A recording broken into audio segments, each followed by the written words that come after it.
ازيكم يا اخواتي؟ النهارده احنا في السد البدوي. انا بصور سرقه لانه ممنوع تصوير الفيديو، بس الصوره العاديه تمام. النهارده انا مش هقول لكم مين هو السد البدوي، ولا احنا جايين عشان نشرح مين السد البدوي، لان في ناس كتير بتقول ان السد البدوي ولي من اولياء الله الصالحين، وفي ناس بتقول ان هو دجال ونصاب. فانا مش هتكلم عنه في اي حاجه خالص، انا جاي نصور لكم المكان وتشوفوا حلاوه المكان.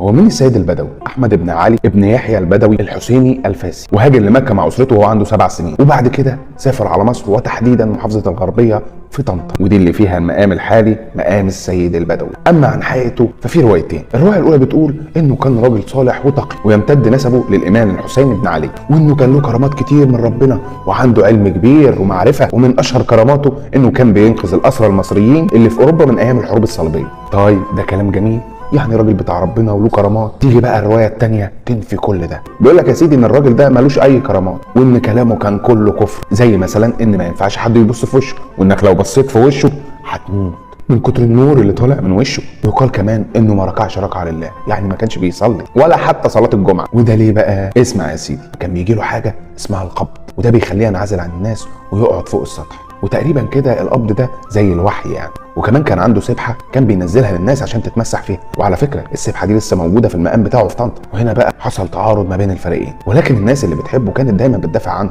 وكانوا بيقولوا انه ولي من اولياء الله الصالحين، وان كل اللي بيتقال عليه ده افتراء وكذب. لكن رد المشككين فيه ان مفيش ولا كتاب كتبه، مفيش حديث صححه، وكمان ما اتجوزش نهائي، لانه كان بيقول انه موعود من ربه بالحور العين. وكمان مريدينه بيقولوا انك لو كنت في شده وقلت مدد يا سيد يا بدوي هيكون معاك وهيحل لك المشكله اللي انت فيها. ومستمر الخلاف حتى يومنا هذا.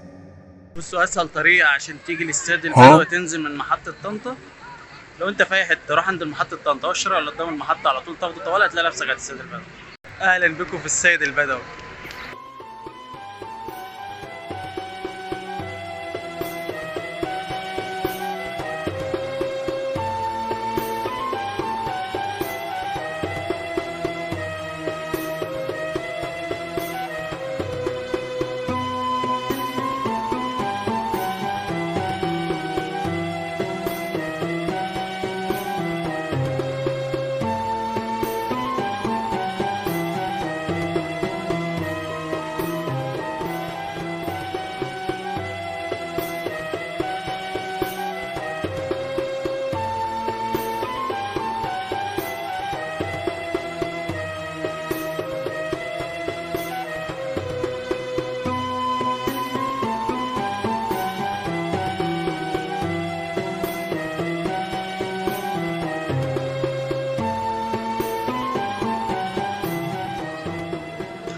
هو انا شفت حاجات جوه بصراحه لا تدل على الاسلام بشيء، من كميه مسح في المقامات ورمي فلوس، وده يحسسوك ان مش عايز اقول يعني بالظبط، بس حاجات بصراحه ما تدلش غير على الجهل والهبل. ولو حد معترض معايا في الكلام ده قشطه، انا ما عنديش مشكله، انا دي وجهه نظر وانا بحب كده، وانا استحاله اجي في يوم من الايام اروح لواحد ميت اقول له النبي كرمنا او النبي اعمل لي والجو ده. اتعمل ممر شرفي للجامع، وده اول مره اشوفه، بقالي كتير ما جيتش. اخر مره كان عادي شارع زي ما هو عادي، دلوقتي بقى في ممر شرفي. احنا دلوقتي على الممر الشرفي، وهتلاقي كل حاجه شمال ويمين محلات، وعاملين ممر في النص، وحاجه جامده قوي يعني. جوه في السيد البدوي في 3 اضرحه غير السيد البدوي، ودول اللي احنا صورناه لكم، لان السيد البدوي ممنوع فيه ولا صور عاديه، ولا ممنوع اصلا ترفع كاميرا جوه. وبيقولوا انه جنب السيد البدوي في رجل الرسول عليه الصلاه والسلام، يعني اثر رجل الرسول عليه الصلاه والسلام. جابوه ازاي مش عارف، ومحدش راضي يقول لي جوه جابوه ازاي. الاجواء بره السيد البدوي تحسها نفس اجواء الحسين بالظبط في القاهره، كلها حمص وحلاوه واصوات جميله وناس فسحه وبصراحه بعيدا عن اي حاجه، بس المكان يستاهل الكل يجي.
مكان حلو يا جماعه والله، يستاهل ان انت تيجي، بس يا ريت بس اللي يجي ما يخشش يدفع فلوسه ويحسس كده والنبي اعمل الحاج كريمنا والنبي مش عارف ايه يعني ايه. الدعاء غير الله مذله يا جماعه. لا شفته ده يعني، يلا مش مشكله، احنا جايين نشوف مكان وملناش دعوه باي حاجه.